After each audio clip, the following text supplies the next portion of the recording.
Celebrating the connection with our pets.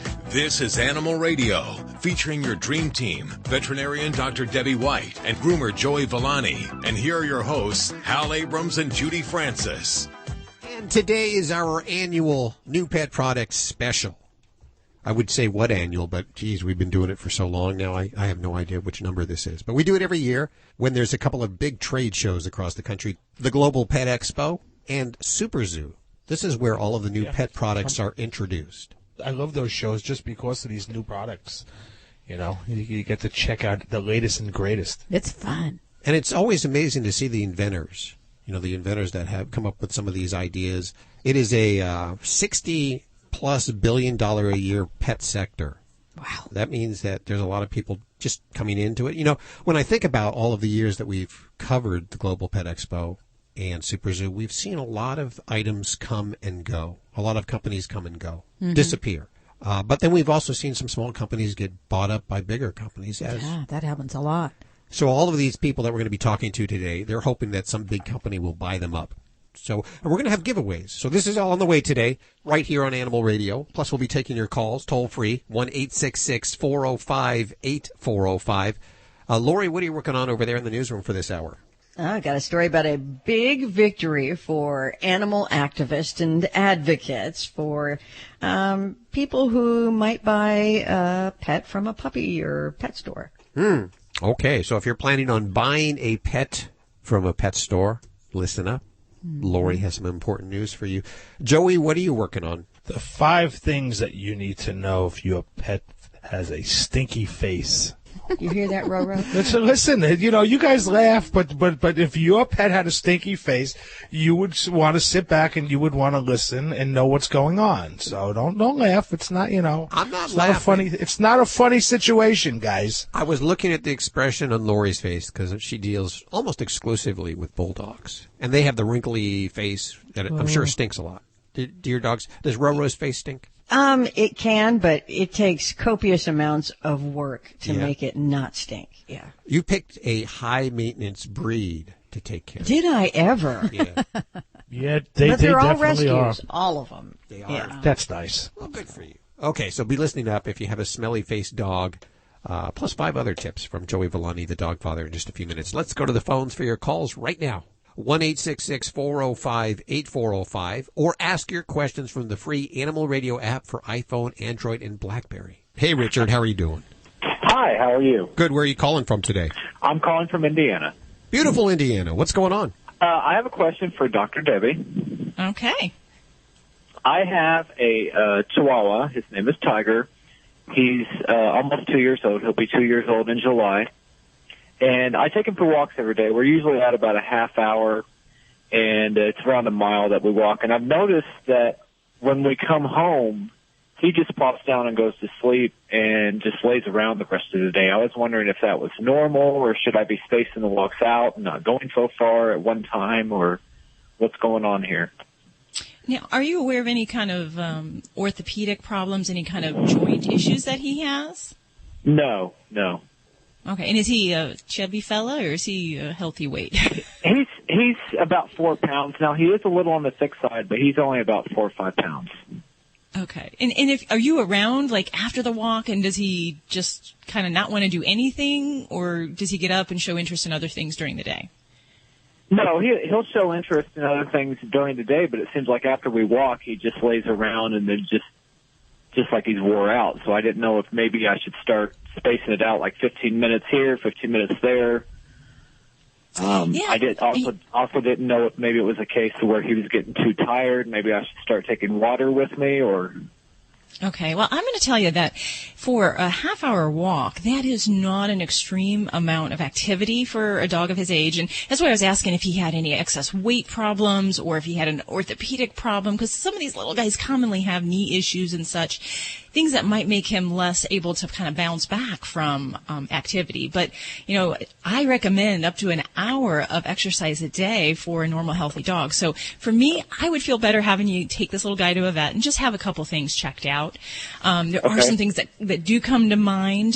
Those first two things I mentioned, joint problems as well as weight. But, I would definitely want to just take a good listen to his heart. So we'd want to check that out by taking a good listen, make sure we don't hear any heart murmurs, any abnormal rhythm changes in the heart, and really make sure his ticker's good. Then the next thing is there are some hormonal problems that can cause weakness and an inability to tolerate what we'd call normal everyday exercise for dogs. And I'd say 30 minutes is pretty normal. So there are diseases like Addison's disease, which is a problem where a dog can have a low cortisone level, and that can make them very, kind of sluggish at times. They can even have digestive problems from time to time. So some of these things we might want to kind of get some assurances that we don't have that, or if we do, that we can start going down that pathway. Because he really ought to handle that duration of exercise. Now, if you were telling me you were taking him out and running him and, you're doing a jog around the block 30 minutes and then he was really tuckered out, I'd understand that. But I think you're doing very reasonable, good activity. And, I would just make sure, your vet checks him out and gives him a clean bill of health. And then from there, the good thing about exercise is it usually helps to regulate their appetite and it keeps them out of trouble. So sometimes having a quiet dog around the house is a good thing. As long as we're comfortable, he's not having any kind of health issue there. Right. All right. Well, thank you very much. Hey, thanks for your call. Thank you. At 1-866-405-8405. That is toll free to the Dream Team here at Animal Radio. Dr. Debbie answering your vet medical questions. Time for Dueling Debbies. Hey, Debbie, how are you doing? Okay. Just okay. Aww. Yes. Well, that doesn't tell. Well, we hope you're doing better today. What can I do for you? Maybe I'll make things better. In my neighborhood, we have a huge stray cat problem. And I was wondering if there's anything that can be done to keep them out of flower beds. And they just dig them up, sleep in them, use them as litter boxes. Yeah. And that is definitely, I'll tell you, there are some solutions. All of these will be helpful in certain situations, and you might have variable success with them. And as long as there's those stray cats out there kind of hanging out, they are definitely drawn to soil. It's what they do. It's what they nest in. It's what they cover their excrement in. So it is a natural instinct. So that being said, for those who don't want the cats in their garden, we can try some physical things to keep them away and make it less attractive. And there's some other things that we can do. There are some products out on the market that are granules that help to keep the critters out of certain areas. And I can't say I have a lot of success with those. I am a fan of the physical deterrents, things that don't hurt the cat, but make it unpleasant for them to tread in those areas. And one of the great things you can try, and in a garden it'll have a dual benefit, is the motion-activated sprinkler system. Or there's even one that has a compressed air. So when the electronic eye is set off, when the cat or the animal treads in that area, a sprinkler will go and kind of spook them away. So a very kind, gentle way to just get them out of the area. That, and you may even combine that with, if it's appropriate in your garden setting, is to take chicken wire or really close mesh wire and lay that down in the bed of the garden. And they don't like to step on it. It obviously can only be used in certain areas, but if that's appropriate for some of the bulk areas of your garden, it can be a wonderful deterrent to keep them away from there. One of the natural. No, they will avoid the area. So cats, if they wanted to, they could walk on it. It just feels uncomfortable. It's kind of like walking on, waffle wire. It doesn't feel good. It doesn't cut them. I'm talking barbed wire. We're not talking anything like that. This is just chicken wire or some of that, the rabbit fencing, if you will, that'll help to keep bunnies out. So that's something, but you lay it down, because don't just stand it up. They'll just jump right over it otherwise.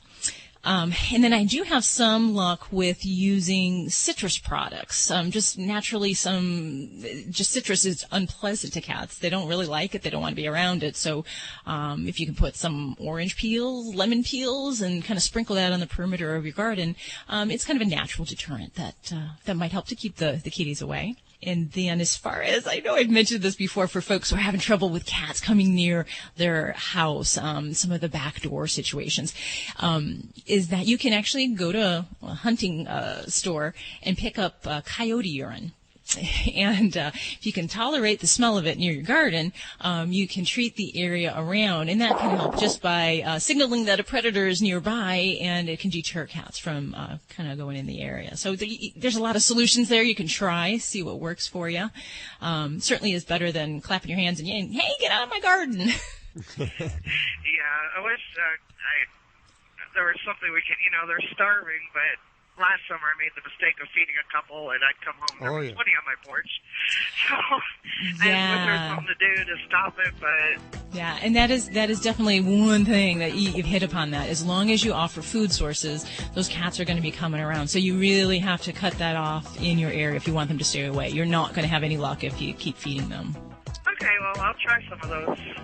Good luck with that, Debbie. Good luck. You're listening to Animal Radio. Call the Dream Team now at 1-866-405-8405. Dogs or cats, horse or emu, animals are people too. A British woman was trapped for an hour with her hand stuck in her dog's mouth.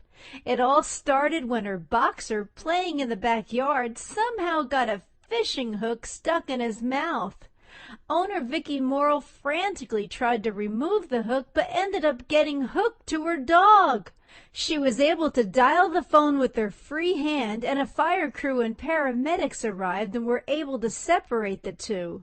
Both will be okay, although Vicky's hand was injured so badly she'll need a skin graft. Hopefully her dog will stick to frisbees in the future. I'm Britt Savage for Animal Radio. Animals are people too. Animal Radio. Delta Dawn, what's that power you have on? Hi, this is Tanya Tucker on Animal Radio. Love those pets. People say less is more. At Red Barn, we think less is better. It's what you won't find that sets our natural premium pet food apart. No byproducts, no corn or soy, no fillers. Just the natural ingredients your pets need to live the healthy life they deserve. Look at the label. We want you to.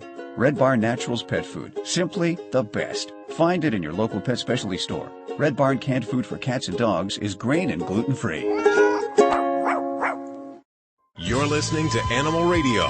Call the Dream Team now at 1-866-405-8405. It's Animal Radio, celebrating the connection with our pets. The toll-free number, 1-866-405-8405. It is our new pet products special, and today we are celebrating all these great new gadgets that have been invented for your pet and that are being shown at the Global Pet Expo in Orlando, Florida. We have giveaways. We've picked just a few of them because I got to tell you, there's a lot of things to pick from. In fact, the show sold out this year. All of the exhibitor space. It's a huge place if you've ever been there. You may have. Joey, you've been there. You've been to Global, right? Yeah, I love it. I love Global. I love Super Zoo. I love all these shows. Today we're going to be talking to a couple of people that, at least a couple of people that have brand new inventions and will be giving you their inventions. So that's now you guys have been through these shows a lot. You've been to many of them. Yes. I am so excited to go this year. But to get an idea of how many products and things there are, how many days or hours does it take you to walk through a whole show and take it all in? Yeah. You can't. 2 or 3. Yeah. It's tough. Yeah. There's a lot of stuff you still kind of miss because it's just too huge. Because I'm not one of those, women who likes to go clothes shopping, but you put me in a store that has pet goods and products. I could be there all day. Okay, so what are you working on over there in the newsroom? Well, one of the dictionaries, and probably the most official and well-respected dictionary in the world, is adding a new word for animal lovers. Used to be kind of a stereotype, but we will tell you what it is, and it has to do with cats. Oh, okay. I cannot wait for that. You piqued my interest. Dr. Debbie wants to go to the phones. Let's go do it. Hey, David, what's up? Hey, Hey, man, who's this? This is Animal Radio. I got Dr. Debbie right here to my left. Judy's over there. I'm sitting here in a nice tweed shirt, and we're all just waiting for you, buddy. Okay, here's the scenario. I board my horses down on a country road at some stables. Now, the woman took Mama Raccoon because it was skinning her calf. Off 20 miles away, just left these 3 little babies in the wall where I stabled my horse. So I got them out just to discover that they don't have any teeth yet. Their eyes are barely open, and I had my 13-year-old daughter with me that was going, "Oh, Dad!"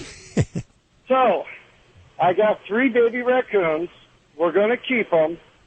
My wife has got a hold of some website that says they're vicious after 6 months, and now I understand they steal from you. Anything bright, shiny, car keys, glasses, whatever it may be. But everybody I've talked to up here that has raccoons themselves say, no, that's all a lie. Now, I do understand that I need to get them fixed, and they need to get their rabies shots and distemper shots. But I guess what I'm asking, is there a place that you know of here in northern Texas that I may take them to so they can have a normal life? Okay. All right, David, this is going to be a call that you're not going to probably like anything I have to tell you. I'll be very honest. Okay. The honest truth about raccoons as pets is they make pathetic pets. Now, there may be exceptions, but generally, these are wild animals. So even if they're raised generations in captivity, when they hit maturity, generally by 2 years of age, they become aggressive, they get big, and they become destructive. But that's only one part of the equation. The biggest part of the equation that I have is human health. And there are several conditions and diseases that are putting yourself and your children in jeopardy. And as a veterinarian who's trained in zoonotic diseases that affect people and animals, the raccoon is definitely not a pet I would recommend to have around children. And the reason is many. One is because in the United States, the raccoon is the most common vector or carrier for rabies. And actually 36% of wildlife cases are because of raccoons. So it is not a critter that I recommend. Now, the reason is because if a human is bitten by, even if you've kept this baby indoors, they've never been outside, you're confident it's never been exposed to rabies. If this raccoon were to bite any human individual, it needs to be put to sleep. And that is one of the big challenges with people who raise raccoons. So in order to raise raccoons, you need to have a wildlife rehabilitation license, and that would be the person I would recommend that you take these babies to. And you can check with your state health and animal control units. They can direct you on that. But there's yet another disease that's even, just as terrifying, that can affect people that raccoons carry. And they have a type of roundworm called Balis ascaris. And they shed massive quantities of this parasite in their feces, thousands of eggs every day, and contaminate environments. And this worm, when it develops into people, it causes severe neurologic disease or death. And the bad thing is that kits that age, so when they're 7-9 weeks of age or younger, they may test negative for this parasite if we were to check their stool sample. But they may go on later to shed this parasite. So it is a very serious threat for human health. And, that plus rabies, plus the aggression issues, I really don't recommend them as pets. Now, I have treated raccoons. I will tell you there are vets that do. And, yes, they can be spayed and neutered and vaccinated. There are really no vaccines that are recognized in raccoons, so you can give them rabies vaccines, but if they bite someone, like I said, they're pretty much going to have to be destroyed because of the human health issues involved with rabies. So that's the hard truth. And, I know there are people that have raccoons and they're a lot of fun when they're little, but, it really is a type of critter that I do recommend that you get in the hands of a wildlife rehabilitator so they can raise them, so that they can return to the wild, good, healthy, and, keep your family safe.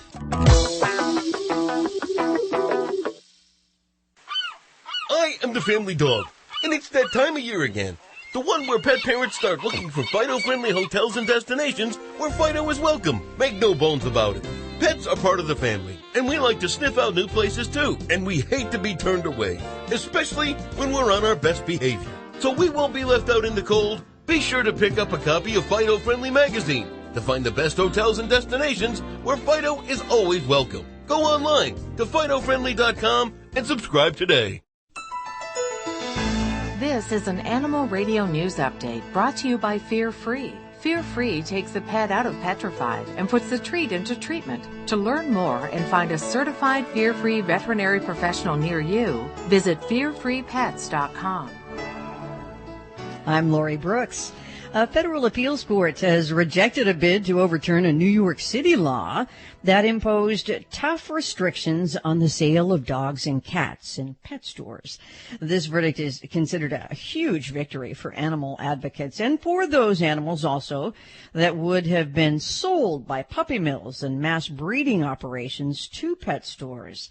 That law was passed back in 2015 and says pet shops could only get dogs and cats from federally licensed breeders that have clean recent animal welfare facility visits, and that those stores could not sell dogs and cats that were over 8 weeks old unless they were spayed and neutered.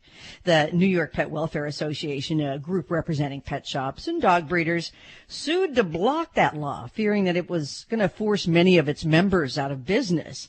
Well, the group said the law unconstitutionally burdened commerce by favoring animal rescuers and shelters over out-of-state breeders. But the Second U.S. Circuit Court of Appeals disagreed with that and instead agreed that the law helps ensure that consumers bought pets that were healthy and, raised humanely.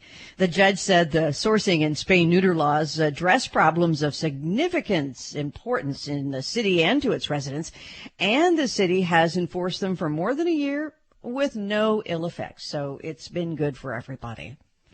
Oxford Dictionaries has announced the addition of 300 new words, and some of them are short phrases, that will be added to its dictionaries. Among them, the words craptacular or craptacular. I don't say that very often. Drink the haterade, and also cat lady. Just a few of the 300 that made this year's cut. Of course, Cat Lady is one that really grabbed our attention here in our studios, but our host, Hal, is a cat guy. So it didn't make everyone at Animal Radio happy. Hal, sorry about that. Yeah. So what exactly is the definition of a cat lady then? It's a noun and refers to an older woman who lives alone with a large number of cats to which she is thought to be obsessively devoted. Nothing wrong with that. No, there is not anything wrong with that whatsoever. And we call you a cat guy. And I have no problem being the crazy cat. Crazy cat guy. Crazy cat, yes. This is not good, but it is a story that has a happy ending. But did you know that about 500,000 pets die in burning house fires, burning homes every year? Wow. And now here I'm going to tell you about a family in New Jersey whose 3 pets miraculously survived a New Year's Eve house fire. And now that family has had a chance to thank their first responder heroes for saving their 4-legged furry family members. The fire caused, this must have been a nice house, about $1 million in damage. But it could have been, just horrible. The owners, they weren't at home at the time, but the smoke set off their home alarm system. But the owner didn't answer the call from the alarm company because, well, you've done this before, I'm sure. I have. The call came from an 800 number. You know what that's like? Yep. And he thought, telemarketing company, I'm not going to answer. Oh, no. Yeah. So luckily, the alarm company called the next person on the list, his daughter, and she was able to reach him right away.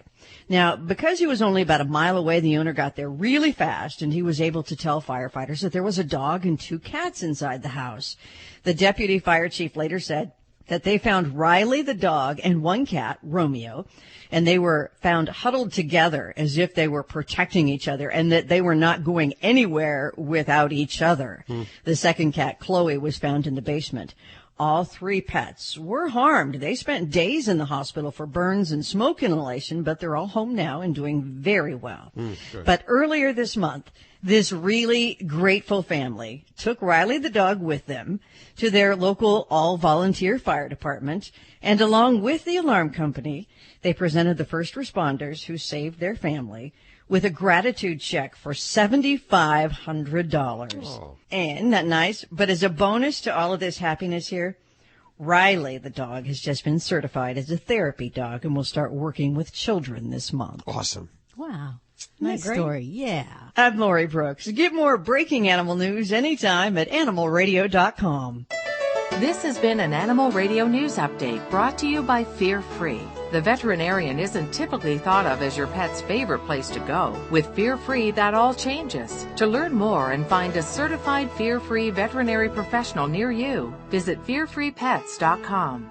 Hi friends, this is Dr. Marty Becker, America's veterinarian. As you know, going to the vet can be a traumatic experience for your pet, but it doesn't have to be that way. In fact, vet visits can be something your pet looks forward to. Introducing Fear Free. When your veterinarian is fear-free certified, you will be assured your pet's vet visit is more free of fear, anxiety, and stress than ever before. Fear-free takes the pet out of petrified, and it puts the treat into treatment. To find a certified fear-free veterinarian near you, go to fearfreepets.com.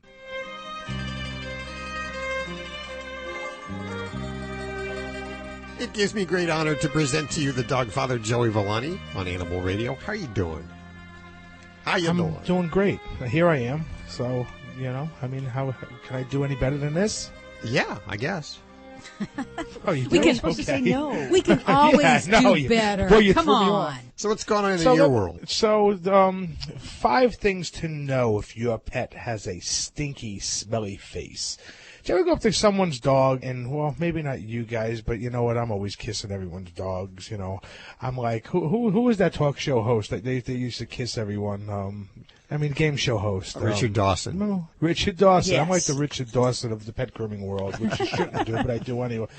But sometimes you always have those pets who have that smelly face, and no matter what they do, you can't get rid of it. So I have 5 things that you need to know about a stinky-faced dog, even cat. First thing you got to do is make sure you brush and comb, okay? Get that extra food, get those particles out of there. They're rubbing and they're brushing and they're chewing and they're drooling. So if you brush it and comb it, you know what? You'll get out all the loose things in there. You also air it out a little bit.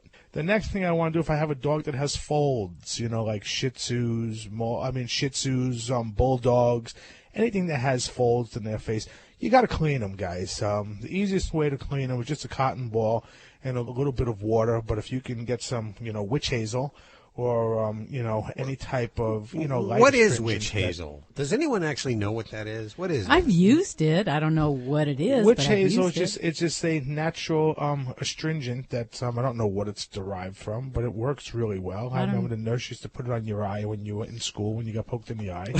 But all as I know is that it's a clarifier. And it's really, really gentle when you're cleaning the folds of a dog's face. Even if they have some irritation, it's not going to burn, and it's it's not going to irritate, but it will help the healing process and also take the smell away. The other thing is a lot of people don't do this, and I don't know why, because this is a pet peeve of mine. When I clean my dog's eyes, I clean my dog's eyes at least once, twice a day, and I'll go in there, and I just use my nail usually, but sometimes if it's built up, you don't want to go in there and just use your nail because you could be, tearing up some skin as well. So a cotton ball with that's dampened with a little bit of water, moisten it, let it sit a couple minutes. You can go in there with a comb, or if you're brave like me, go with your nail and clean that up and get all that gook out of there. Ears. A lot of people don't realize how bad ears can smell.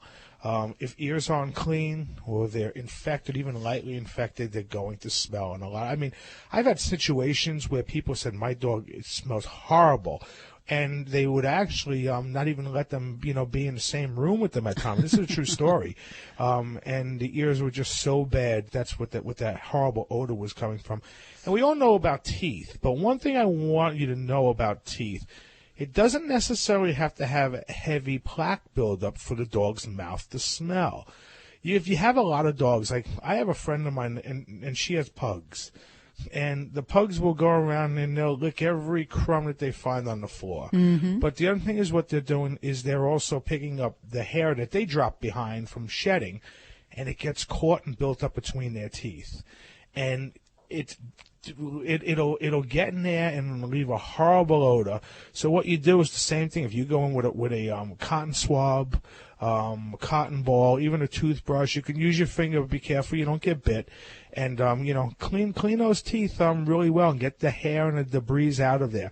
A little funny story of a dog that was in a grooming salon. This has nothing to do actually with what I'm talking about, but being I'm talking about teeth. We found a piece of plastic wrapped around the dog's tooth that was embedded down in the gum, and it was, when you go to like Walmart or something, on the hanger it says like it has like the waist size, like so to say like size 36, and it's like a little piece of plastic. Mm-hmm. Well, that was actually caught in the dog's mouth, and she said, "Wow, my dog's mouth really smells. It's been that way for a while." And I looked in there and I seen a piece of plastic that said 36 on it. And I went in, and first I thought it was some sort of like denture procedure that I knew nothing about. Maybe it was a new procedure doing for dogs. And I went in with a hemostat and I pulled it out, and some blood, and the dog instantly kissed me. It must have felt so good. And that's what was causing the odor. So if you do those 5 things, usually you should have a dog that at least has a better smelling face. Real easy stuff to do. Well, this healthy serving of Animal Radio is brought to you by the grain-free Red Barn Naturals canned food for dogs and cats. Always made in the USA with natural, functional ingredients to support your pet's optimal health. Just like Tigger's. Hold her up to the microphone there. Doesn't she look great? She looks wonderful. RedBarnInc.com is the website. Learn more over there. And thanks so much, Red Barn, for underwriting Animal Radio. Dogs gotta go potty, but sometimes work, traffic, or bad weather get in the way. Introducing Brilliant Pad, the self-cleaning potty pad that automatically replaces a soiled pad with a clean, fresh one. Brilliant Pad seals in waste, locks away odor, and is hands-off for weeks at a time. Then, disposal is fast, easy, and clean. Brilliant Pad gives you freedom and flexibility, so you don't have to rush home. You also spend less time cleaning and more time loving. Go to BrilliantPad.com today. You're listening to Animal Radio. If you missed any part of today's show, visit us at animalradio.com or download the Animal Radio app for iPhone and Android. It's Animal Radio, celebrating the connection with our pets. Toll-free 1-866-405-8405. And it is our new pet product special today, featuring the latest and the greatest gadgets being introduced across the world, in the pet world, at the Global Pet Expo in Orlando, Florida. And right now we have back on the air with us Janet Marlowe from a company called Pet Acoustics. Hi, Janet. How are you doing? Oh, I'm doing great. How are you? Splendid. You are a sound behaviorist by trade. Yes. And what does that exactly mean? Well, that comes from being a recording artist and musician for 35 years, traveling and providing music for humans for many, many years, and then transitioning my scientific background on acoustics and also my 20-year research on animal hearing sensitivities, just what it is, how they hear, how it affects them, what's the pressure in the ears, and how it affects them in their environment. Putting that all together as one big recipe has made me into a sound behaviorist, meaning that it is the one area of our understanding of our pets at home that we really have to address. And I've been trying to educate pet owners for many, many years on this subject because it's so important for them. Yeah, and in my hot little hands, there's a little cube, probably about 2 inches. Perfect. What do you call this little thing here? I call that little thing Pet Tunes. Pet Tunes, okay. We have it for cats, okay, dogs, horses, and birds, all modified for their specific hearing ranges and what trigger points, what frequencies and decibels. Oh, really? Yeah. So let's take a dog in the wild. For their survival, when it goes up a certain frequency, that triggers their hypervigilance and survival, either fight or flee. They continue that behavior in our homes. So they're dogs and cats and thunderstorms. It is not a pleasant experience for them. So the music that I modify through I am the inventor of species-specific music since 1997, which is modifying music and modifying the frequency content and decibel content to bring it right into the comfort range so that cats and dogs don't hear those frequencies. They never have to go into hypervigilance. Okay. Tell me how to operate this here. Just take the toggle and put it down. There's an on-off switch. Oh, that's all I had to do. That's all you have to do. That's very soothing, very calming. I'm trying to see. Now, is this a cat one or a dog one? That's the cat one. Oh, I sent you guys the cat one. Yes, it's the cat. Oh, I love it. Would it have any effect on me? Because I'm actually finding myself becoming a little calmer right now. Yes, we say the side effect is that it calms humans. Where can people learn more about this? Well, petacoustics.com is the best place. We are launching the products at Global Pet Expo, and it's also going on sale on our new website. We'll keep an eye out for it. Janet, thank you so much for hanging with us today. You guys are the best. We love animal radio here. So I'd like to go ahead and give away one. Toll free at 1-866-405-8405. This is for the cat, so you got to have a cat for this little Pet Acoustics Cube, one of the new pet products from the new Pet Products Special and Global Pet Expo. Remember all of these items over at the website at animalradio.com. I like that. I like it too. What's this new massage music? This is Animal Radio. Hello, everyone. It's Robert Semro, your Pet World Insider, here with this week's Animal Radio list, 5 must-knows when hiring a pet sitter. There comes a time when all of us have to deal with the tough decision of who do I trust to watch my beloved pets. To celebrate professional pet sitters everywhere and to help out our Animal Radio family, I thought I'd get you started with this truly critical task. To begin with, decide what environment is right for your pet. Will your pet stay at home, be boarded, or travel with you and be cared for at your destination? The answer to this question sends you in different directions, but the result must be the same. A safe and caring caretaker for your pet. Once you've established the where, we must begin by interrogating, interviewing the pet sitter. It's always great to get a referral or two from friends, but I always put everyone through the same process. I want to know what their experience in pet sitting is. And I want to know that they've undergone training, experienced different pets in different environments, and that they're prepared to deal with what can arise. Next, I want to know that they're a professional. Do they have pet first aid training, business insurance, a contract clearly defining what the expectations and requirements are for all involved? I know that may sound a little bit cold, but think about it this way. If you're on a trip and your pet needs medical attention, is your pet sitter authorized to seek that care? Is there a dollar amount that they're authorized to spend?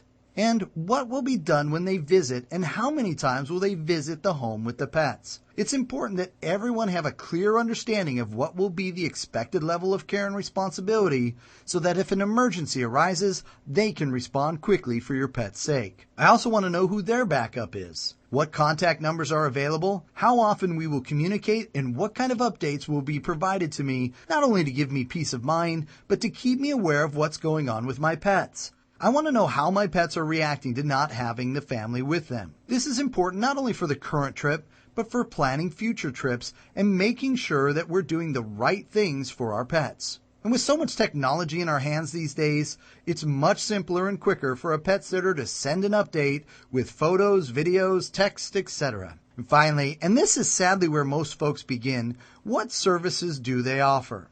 At what intervals? At what costs? And what does that service include? Doggy playtime means something different to everyone, so get some clarity. Make sure that your pets are getting what they need to be cared for mentally as well as physically. Make a list of favorite toys, places, and activities with that pet sitter. Make sure they know your home and where anything that they'll need to care for your pet is. If they aren't asking you for the information and details of your pet, that should concern you. Remember, your pet's counting on you to find them the right person to care for them. Share your pet sitter tips with us on our Animal Radio Facebook page.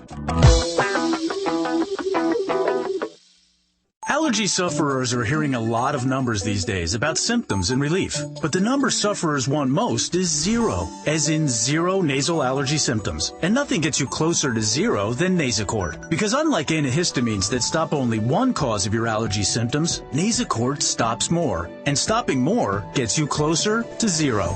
For 24-hour relief of your worst nasal allergy symptoms, including congestion, choose Nasacort. It stops more of what makes you miserable. Use as directed. Celebrating the connection with our pets. This is Animal Radio, featuring your dream team, veterinarian Dr. Debbie White and groomer Joey Villani. And here are your hosts, Hal Abrams and Judy Francis. And we're going to go back to the phones to talk to some inventors of some pretty creative pet products. And in fact, this hour, if you have a dog, since last hour we were talking about cats and birds and horses, this hour, if you have a dog, we have something for you. Especially if it's a smaller dog, this is something you're probably going to be dreaming of. It is, can I say what it is? No, make them, they have to wait. Okay, that's on the way. It's just so awesome. I love it. You've tried it out. You've tested this product. Yes, I was one of the beta testers. Oh, really? Oh, yeah, and I approve of this product. Well, I think a lot of people, at least longtime listeners, know that before we recommend anything, we always test it. We always try it here. Yep. And that's the same thing for everything you hear during our show. Those are things we've tried. That's how we roll here. Let's see, Lori, what are you working on over there? Well, there's a way that you can buy, if you don't have the money, that you can buy pets. And you can buy them from a breeder or a pet store this way. But why you really don't want to go this route.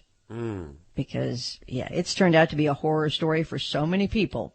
We'll let you in on all of the details of this one coming up.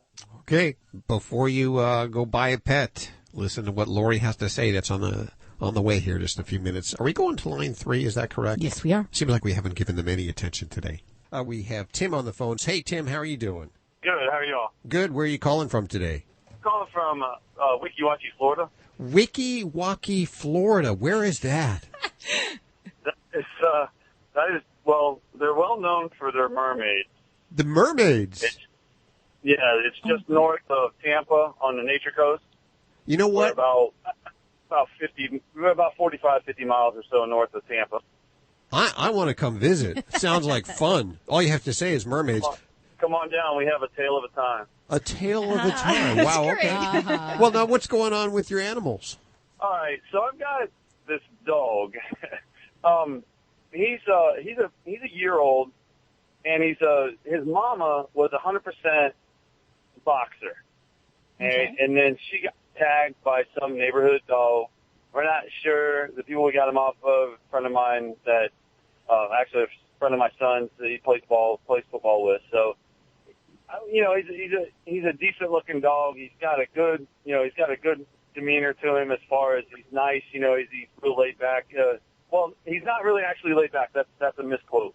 He is not as hyper as you would think he would be as a full-blooded, full-on boxer, 100%. But he's got that. He's got that activity to him. He loves to run and play with the other 3-year-old dog that we have.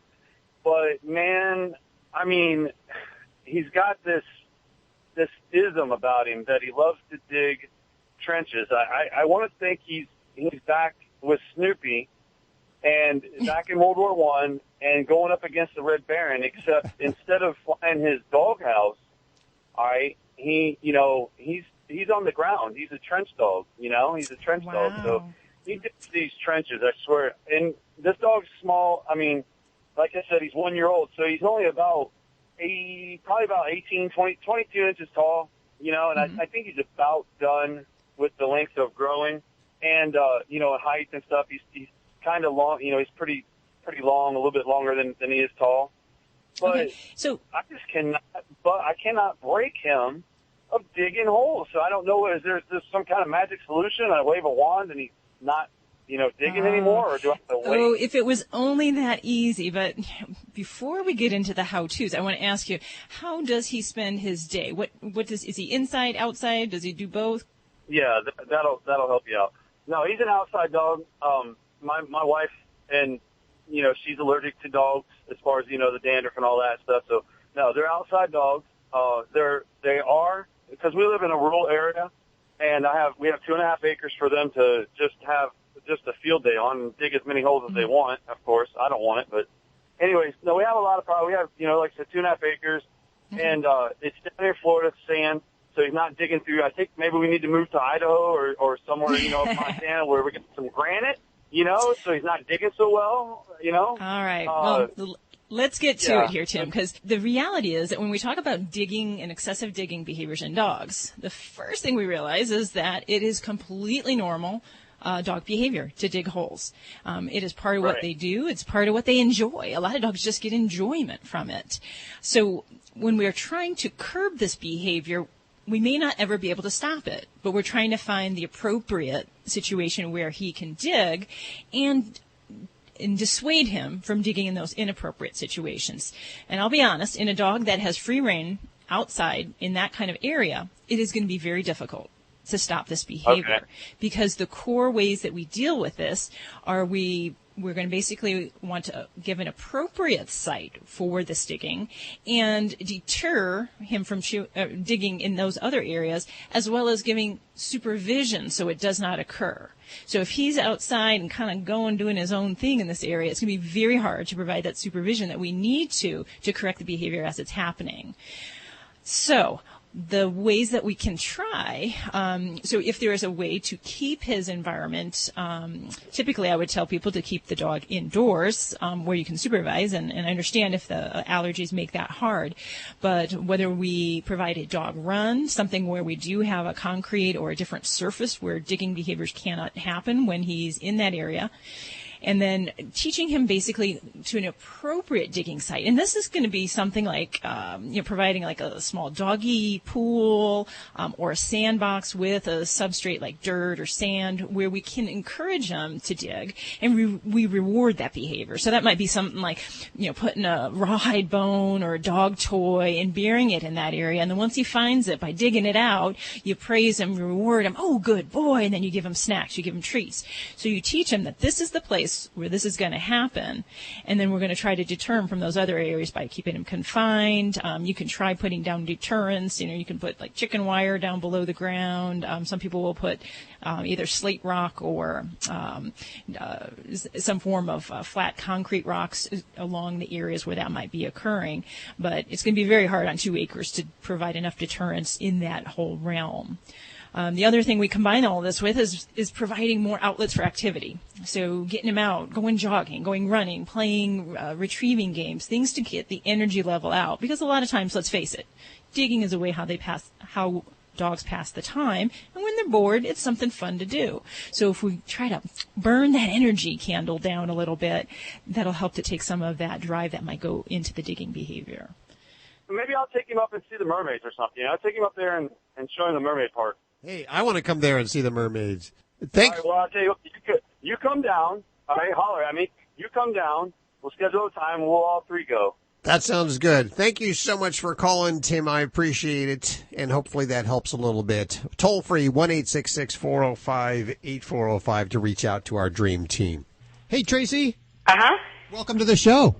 Thank you. I have Dr. Debbie right here. What's going on? Well, I've got he's getting ready to turn, he's 8 months old, getting ready to turn 9 months old. He was in the veterinarian getting neutering, and we kept him there to get, kind of mended up so we wouldn't have to confine him. Okay. He's a blue-nosed pit bull, and I just wondered, while he was there, he had broken his leg, his back leg, left leg, and I just wondered if they had to put 2 pins in his leg, and they're going to be there for the rest of his life. Will he eventually get arthritis in that, or? Well, I'm a little intrigued. What happened to him as far as with the leg? We really don't know. They had him out on a dog run. Oh, okay. Well, dogs will be dogs. Sometimes things happen, definitely. Now, do you know what area of the leg that the fracture occurred? I'm sorry? Do you know what area in his leg? In the thigh bone? Yes, in the shin bone? In the thigh. In the thigh bone, okay. And as far as, was it something that the bone pop through the skin, or was it just kind of, it's underneath the skin? It didn't. It was underneath the skin. They said that them type of dogs get that. Like, they can break them really easy if they jump. Okay. All righty. Well, a lot depends on the outcome with fractures, depending on where the fracture's located, and, definitely things like age are to your dog's benefit. Young dogs definitely have a better time healing with fractures, and if they got good pin placement and that went in there and put things back in alignment pretty well, if we could keep them quiet, that's also the big thing of post-operatively, is really, no matter how good they put pins in and fix a broken leg, the home care is probably 3/4 of the importance in making sure that he gets a good healing and a useful leg there. So if they got good placement and they felt good about those x-rays and there's no invasion into the joint area, then I would say I'd have every reasonable expectation that leg will heal well. But that being said, obviously something, you've got a pretty active guy on your hands there, so I would make sure we work really hard at keeping his activity post-operatively under control. So we want to limit jumping, make sure that he's not running around like a crazy man. Sometimes we'll use tranquilizers even to help kind of facilitate that if we got a really rambunctious fella. Right. Well, they tried that, but ever since he's been home, he's actually got his appetite back, and but yeah, he is very active. We've just been trying to keep him down and, low key. So I just was wondering if he'll get arthritis in that when he gets older. Well, if it's in the middle of the bone, not likely. It's really if it gets close, if the fracture site is close to where any of the joints are, then we might have a little bit more concern with that. But if he heals up fine and there's no reason to remove those pins unless there's a problem or some kind of infection down the road. So he gets to keep that hardware as a little remembrance of his injury. So hopefully all sounds like it should turn out well on your end there. And poor little guy, my goodness. And blue nose pits are so adorable. They are some of the best looking pits out there, I gotta say. Thank you. Yes, he's very cute. He's laying down right now while he's opening his eyes because he knows I'm talking about him. You're listening to Animal Radio. Call the Dream Team now at 1-866-405-8405. Dogs gotta go potty, but sometimes work, traffic, or bad weather get in the way. Introducing Brilliant Pad, the self-cleaning potty pad that automatically replaces a soiled pad with a clean, fresh one. Brilliant Pad seals in waste, locks away odor, and is hands-off for weeks at a time. Then, disposal is fast, easy, and clean. Brilliant Pad gives you freedom and flexibility, so you don't have to rush home. You also spend less time cleaning and more time loving. Go to BrilliantPad.com today. We can't tell you why Canine Caviar is the only alkaline-based dog food, but we can tell you alkaline is proven to minimize the risk of renal failure and pancreatitis, reduce scratching, cellular degeneration, and disease, keeping your furry friend youthful and healthy longer. And those are the reasons we can fit into this short commercial. But by visiting caninecaviar.com, you'll see exactly what we do to make a better food for your dog. Try the one and only alkaline dog food risk-free. Canine Caviar. You're listening to Animal Radio. Call the Dream Team now at 1-866-405-8405.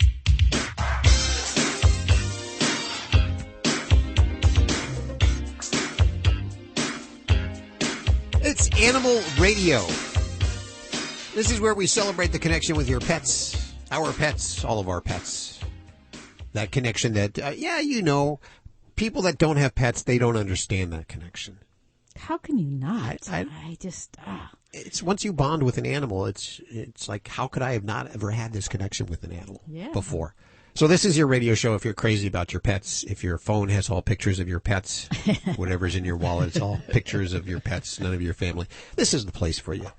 And we're gonna have more great items in just a few minutes from Global Pet Expo. This is it's one of the two huge pet expos every year. It is, and it's huge. And we've had to figure out which items we wanted to highlight. Because there are so many. Are you serious? There's thousands. So many. Yeah. Thousands of them. But we picked some pretty good products today. And we'll have giveaways in just a couple of minutes right here on Animal Radio.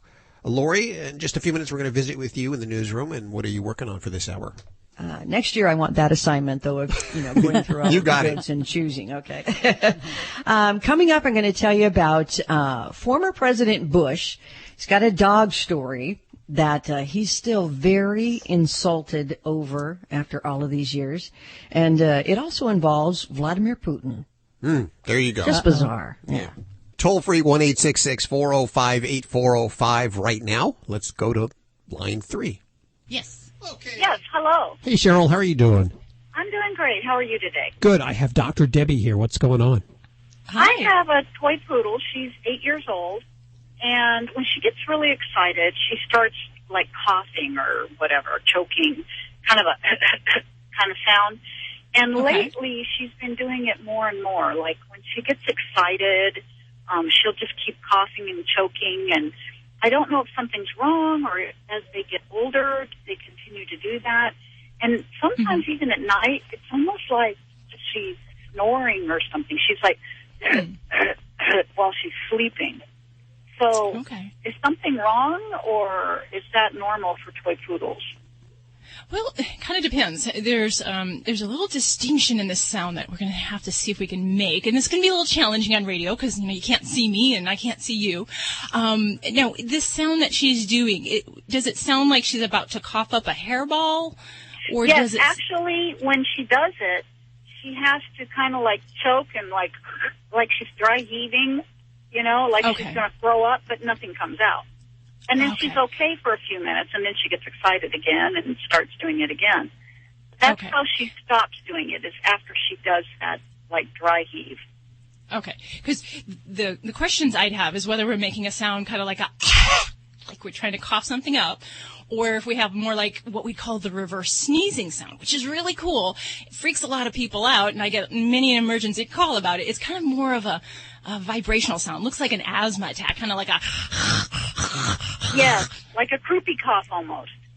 The second thing I mentioned is not really a cough so much as it sounds like they're trying to blow something in through their nostrils, or so it's not really a cough. Cough is on the exhale.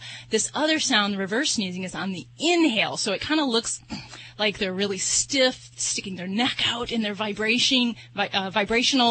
So it's not really a cough. After a reverse sneeze, there's not really a gag or any kind of retching. It just kind of happens, and then it passes after a few minutes. So I guess I'm still not clear which situation your baby might be in. But I would say... She does that retching thing afterwards. She does. Okay. So I'm going to call your situation more of a kind of a cough with kind of a gag or a retch. So in that situation, in a toy breed dog, it isn't unusual, but I'm not going to call it normal. The difference is because there are some small breed dogs that have problems with their trachea, where they have kind of a weak spot in their trachea and it collapses, and it can easily lead to a coughing bout in these guys. So that is a possibility. Now, the other things that we look at, bronchitis, heart disease, are also very common in poodles. So my best recommendation and the best way that I can help figure that out is to get an x-ray to see if we've got concerns with heart size or with this collapsing trachea, which many times we'll see it on an x-ray and it just looks like a straw flattened out. When they're sucking in air, it just collapses and they really can't get a good breath of air, and that causes a coughing response as well as other things with time. So that would be my first recommendation. Definitely before I would recommend, any kind of medications. Although the other thing we'll talk about is weight. And if we have any problem with excessive weight, respiratory problems in general can benefit greatly if we get slimmed down into a good, healthy weight. Yeah, she's only like 9 pounds, so she's not, I don't think she's overweight. No, sounds like she's quite petite, and that's exactly how those little gals are supposed to be. Yeah. But yeah, I'd say for peace of mind, I would definitely, call your veterinarian. I'd get a chest x-ray. That would be the simplest thing. And, maybe nothing's going on. Maybe we need to see about treating some airway disease. And collapsing trachea is, in many cases, not serious, but in some cases, it can lead to a very severe respiratory emergency. So it's better to know your information ahead of time. Okay, just try to keep her calm until I get her in there then.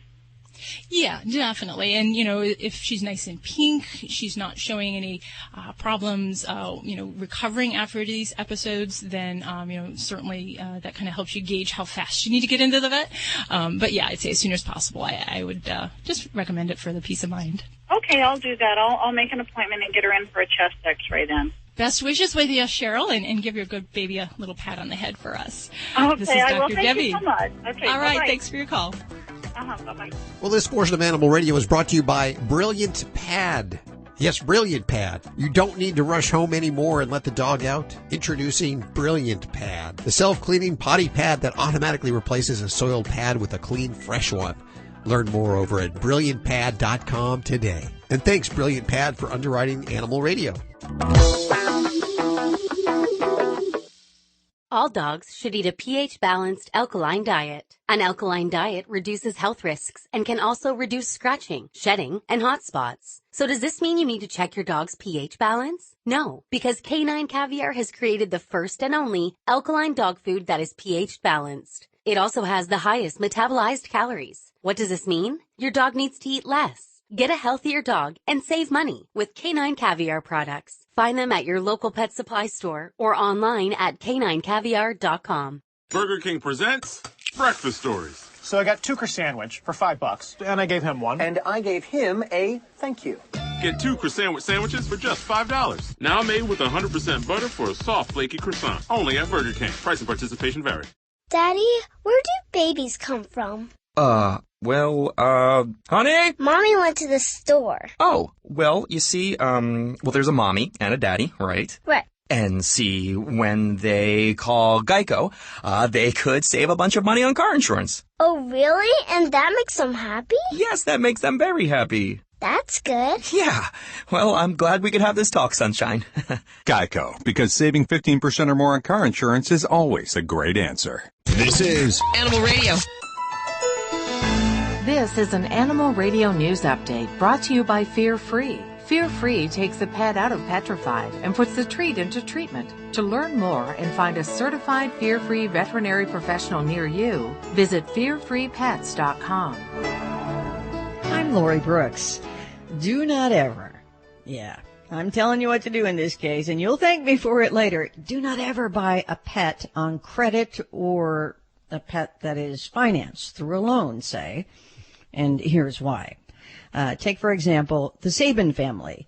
They'd bought their new dog at a pet store for $2,400 using financing offered through a company that specializes in this, in loaning money for pets. It's called Wags Lending. And then they received a payment notice from another company. And, that was the company that had been assigned the contract to collect the payments, kind of like what happens when you buy a home and they sell your loan. Well, this statement that they received, Dawn Sabin said that it said she owed $5,800. And that puppy was $2,400. Wow.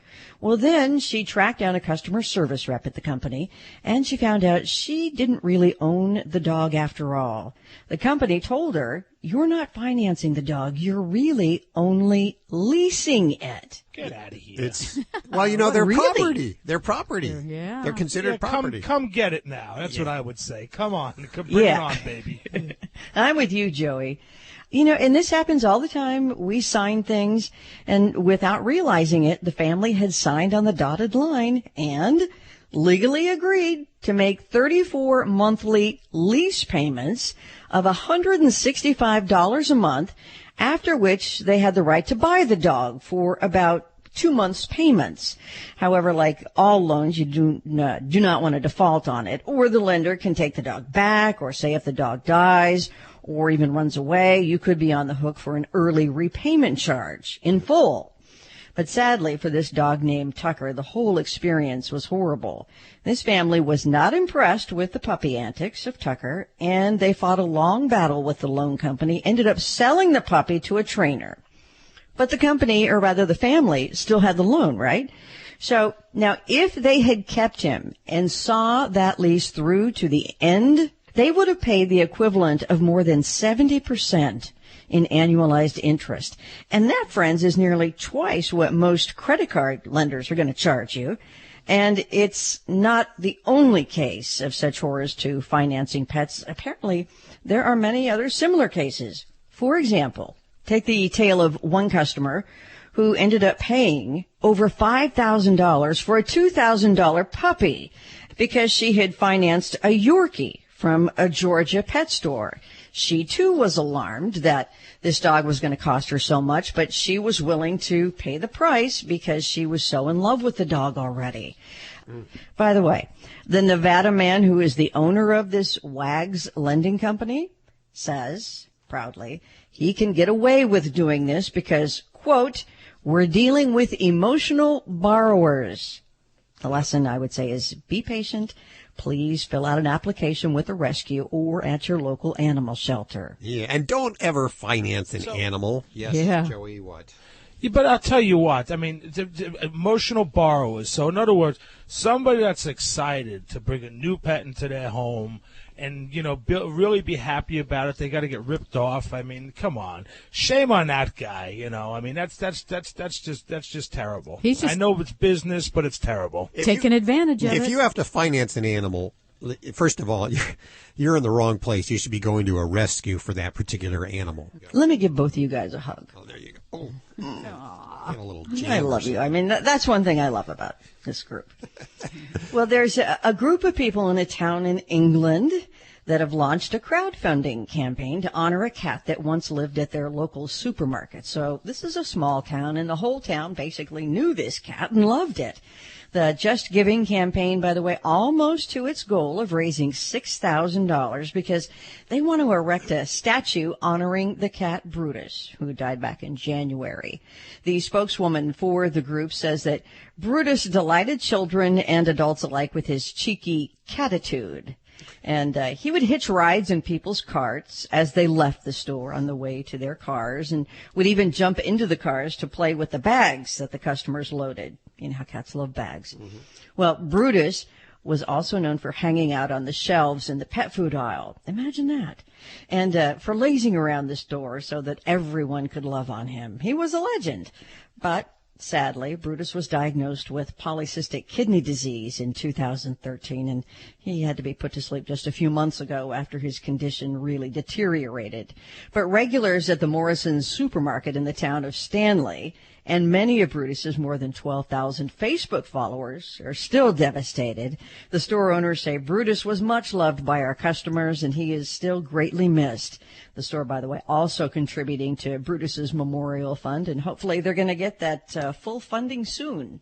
Did you guys hear about this one? I was watching Ellen the other day. I don't watch Ellen. Former President Bush 43, was a guest. He's been promoting his art book.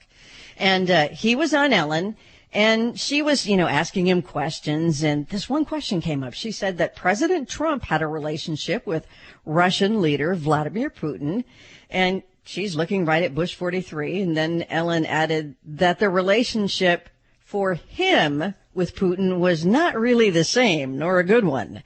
Bush then was excited to tell his story. He immediately started into saying that when Putin was at the White House, he had introduced him to their Scottish Terrier. You remember Barney? Mm-hmm.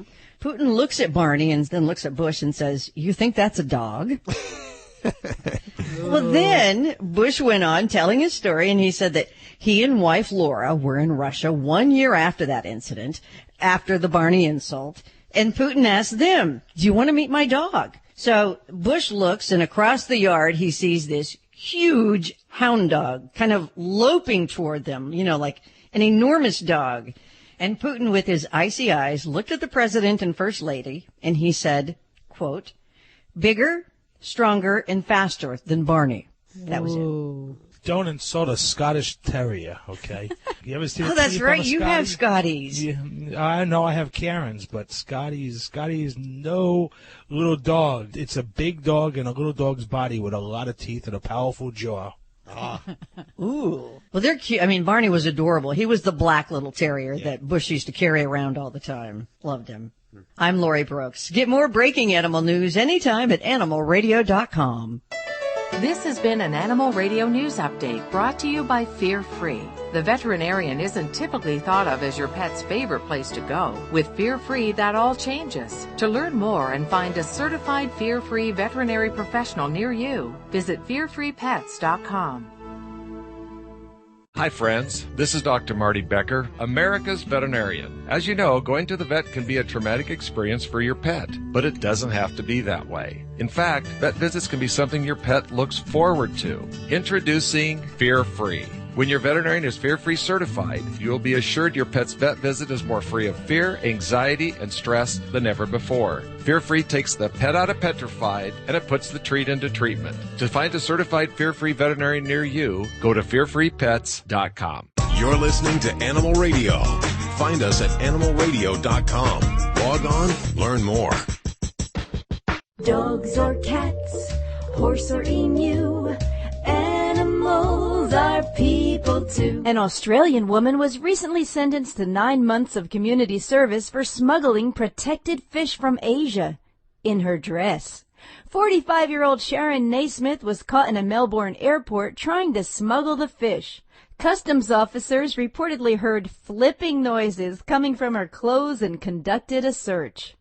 In a specially made apron under her dress, they found 15 plastic bags filled with water and fish, one rare Asian arowana that Customs said was worth tens of thousands of dollars, and 14 catfish. Naismith, who had just arrived from Singapore, pleaded guilty to a charge of attempting to import regulated wildlife. I'm Britt Savage for Animal Radio. Animals are people too. Animal Radio.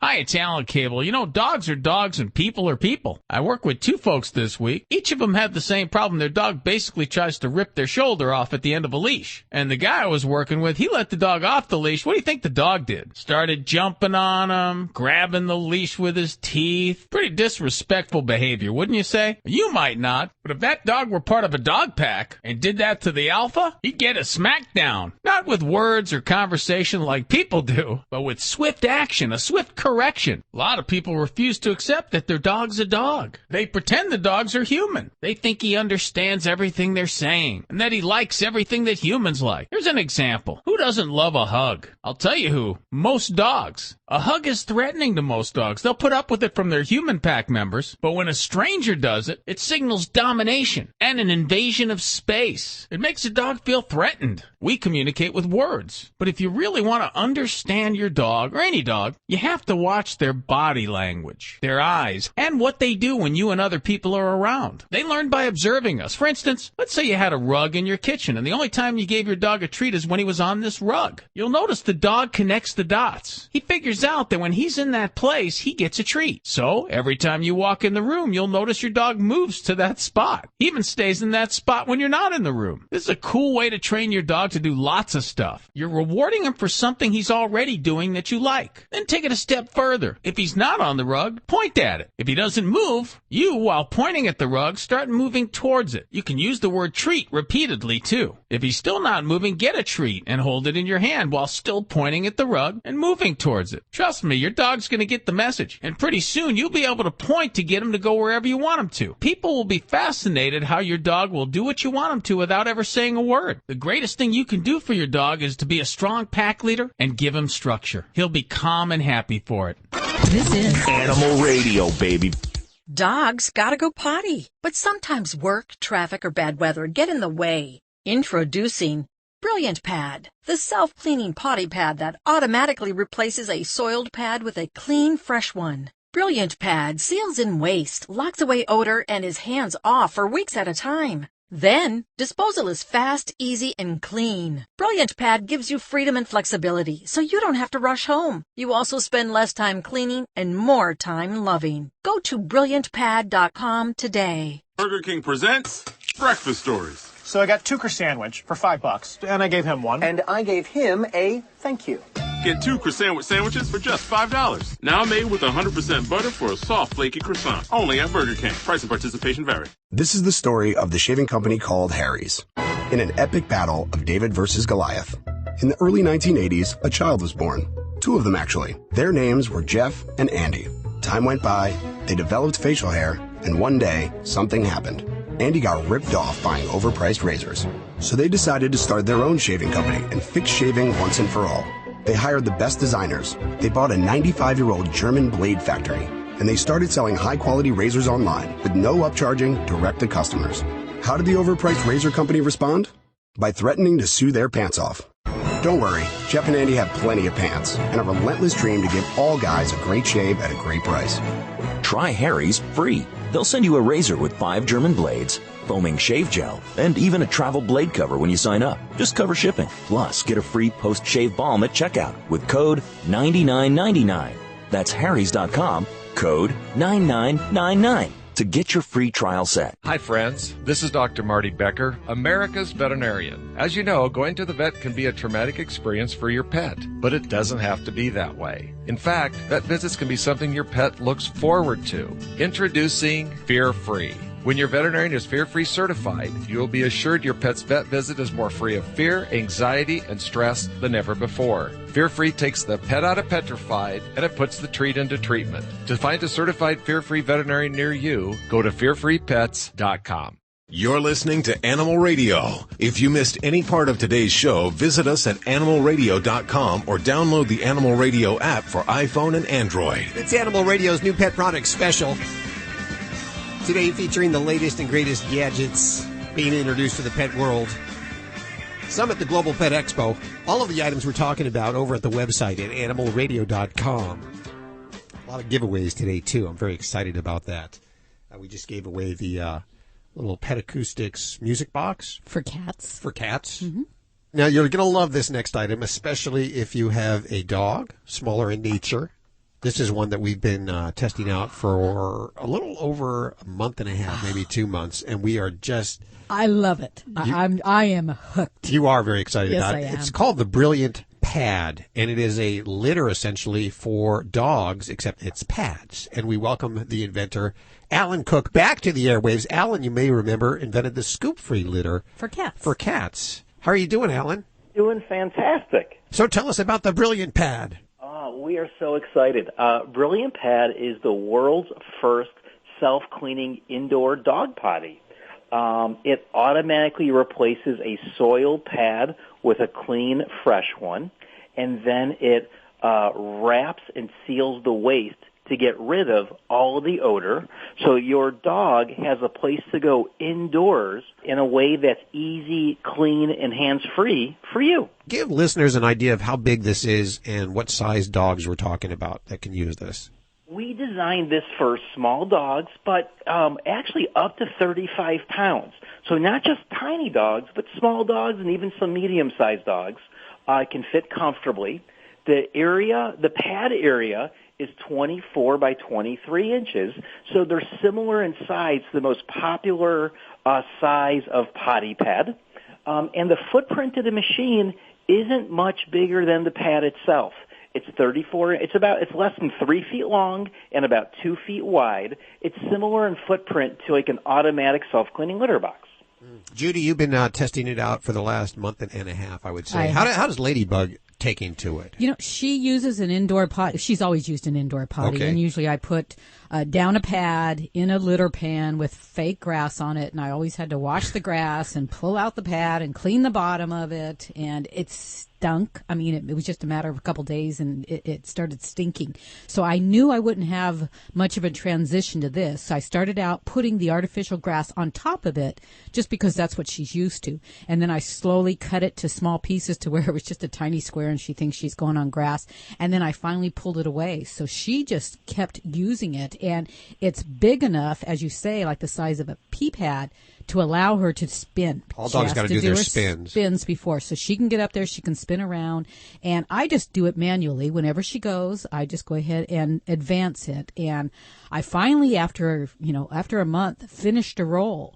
And, oh, really? Yeah. And, I have to say, during that time, there was no smell. And I thought, okay, when I open up the, lid, pull out the roll, I still couldn't smell anything. There was no smell to it.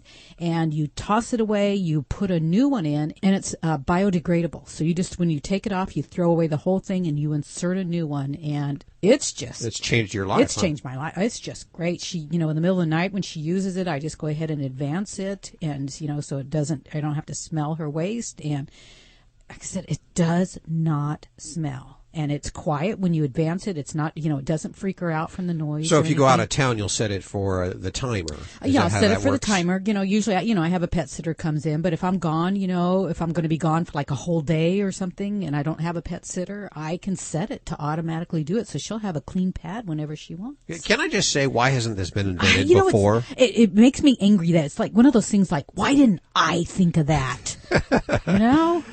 The response has been fantastic. We have the product available on our website, brilliantpad.com, and we've been doing a crowdfunding campaign because we really want feedback and ideas and suggestions from dog lovers to learn what they'd like to see in future versions of the product. And the response has been incredible because it really provides a lot of freedom and flexibility. It's still, it's really important to take your dog outside and to do that often, to exercise and socialize. But sometimes, you know how it can go if you get a little bit delayed at the office or you're trying to get home to see your pup and you're stuck in traffic. So it's nice that you get some freedom from the strict rigidity of the schedule. People are really happy that it promotes health and hygiene of their dog. Because you don't have to deal with handling the soiled pad, touching all the waste. Some people, when there's multiple animals, the dog goes potty on the pad, and then someone else comes along and says, "Yummy." That's not good. No. So with this, it automatically gets it out of there. So it's healthier and more hygienic for you and your pet. And people are also really excited that our pads are better for the environment than traditional pads.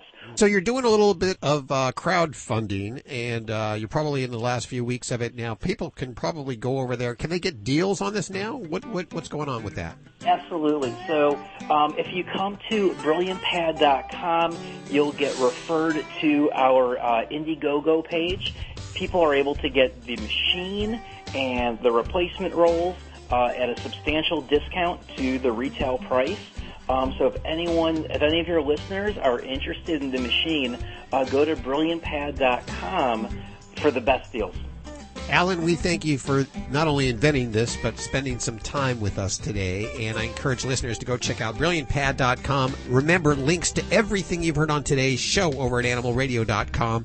Okay, I want the human version. You want the human version? I need the human version of that. There you go. Our time has come to an end once again. If you need to fix during the week, head on over to animalradio.pet. That's the best way to do it. Or download the Animal Radio app for iPhone and Android. Have yourself a great week. Bye-bye. This is Animal Radio Network.